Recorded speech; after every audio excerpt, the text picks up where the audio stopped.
Well,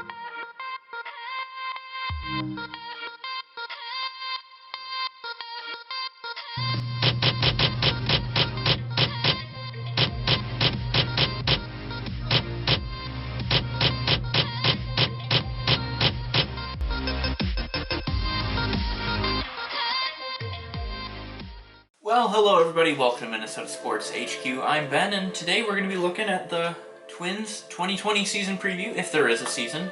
I know the MLB has talked about just doing 162 straight days of games, or shortening the season, or playing them all at neutral site games. I'm not sure what they're going to do yet, but the Twins definitely have a chance to contend for the championship this year. So let's go ahead, let's take a look at their lineup, what I'm projecting, who they lost, who they got in free agency, and yeah, we'll go from there. Alright, so to start off with who we lost in free agency, we lost Jonathan Schoop, the second baseman, who I liked personally. He was a fan favorite for me, but we lost him after only just 1 or 2 years here, so that was unfortunate. We also lost Jason Castro, the single machine.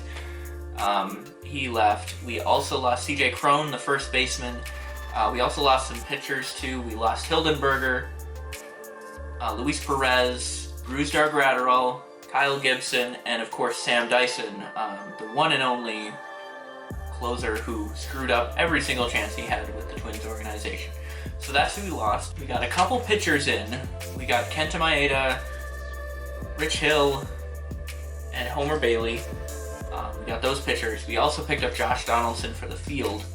So those were all really good pickups in my opinion. Rich Hill and Homer Bailey a little older, but with Michael Pineda currently serving his suspension, they'll be good for now.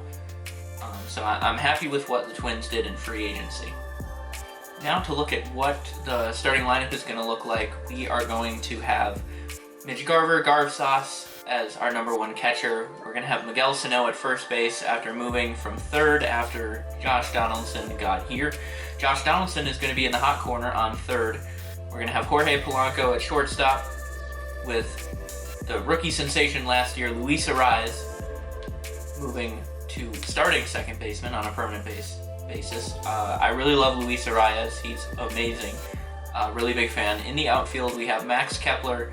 Byron Buxton should be back, who's actually the man on the shirt I'm wearing. And then Eddie Rosario shoring up left field. So that's one of the best outfields in the league, as long as all of them stay healthy.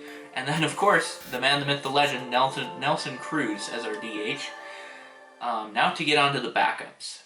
For backups, we have Marwin Gonzalez, who can literally play anywhere. Willians Astudillo can play catcher, third. Alex Sevilla is backup catcher, along with Jake Cave backing up the outfield, and A-Ray Adrianza, who can pretty much play backup second base and shortstop. So we're covered with the backups. Now if we look into our rotation, we have Jose Barrios as our number one.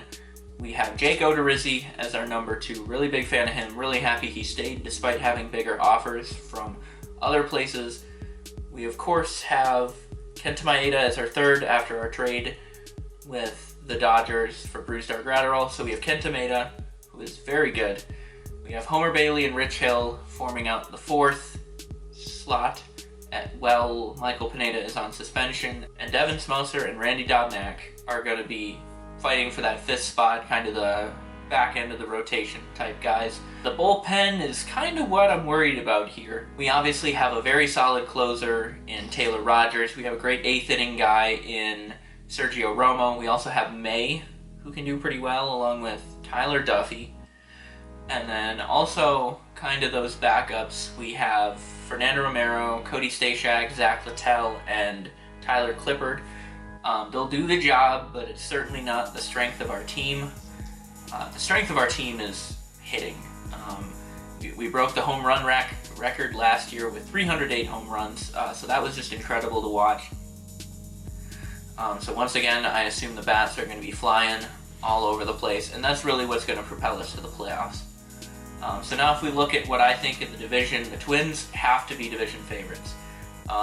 The White Sox are on the come up, the Indians are on the decline, the Tigers and Royals are still kind of basement dwellers right now, reloading for another gear in a couple years. But our main competition is the Chicago White Sox, who are a young, up-and-coming team, kind of reminiscent of us a couple years ago, but they're still not solid enough, at every position to compete with us.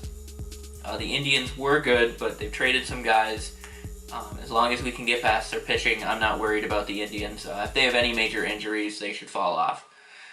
So the Twins, I think, are going to win the division, which means that we would make the playoffs, of course. And I think the goal this year is we have to win a playoff series. We can't get the monkey off our back. That is the New York Yankees.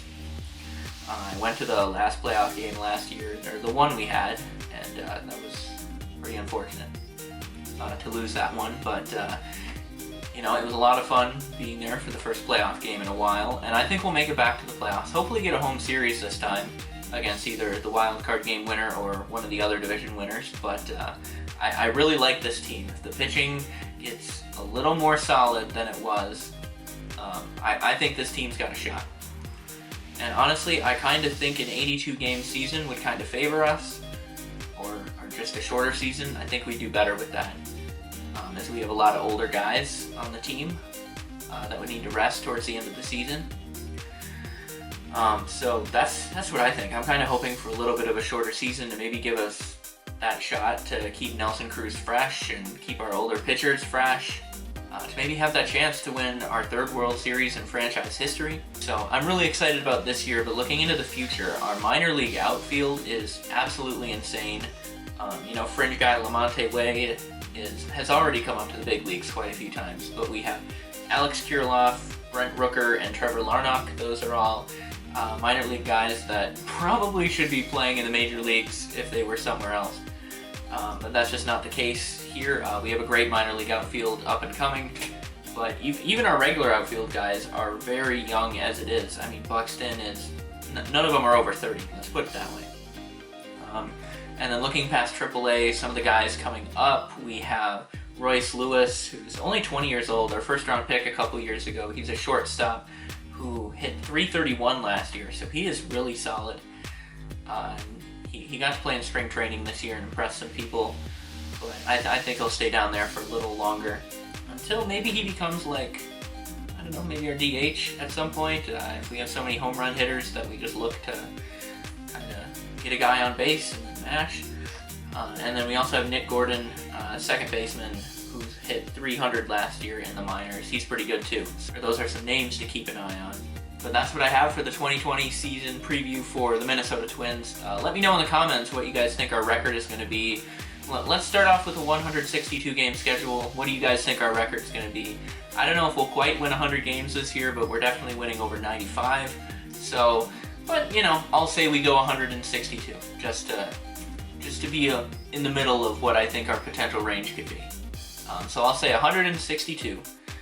100 wins, 62 losses. So put down in the comments what you guys think our 2020 record is going to be. And then also put your favorite player down. Obviously, I mentioned that my favorite guy is Luis Arraez. So put yours down in the comments. And yeah, other than that, like and subscribe, and we'll see you for the next video.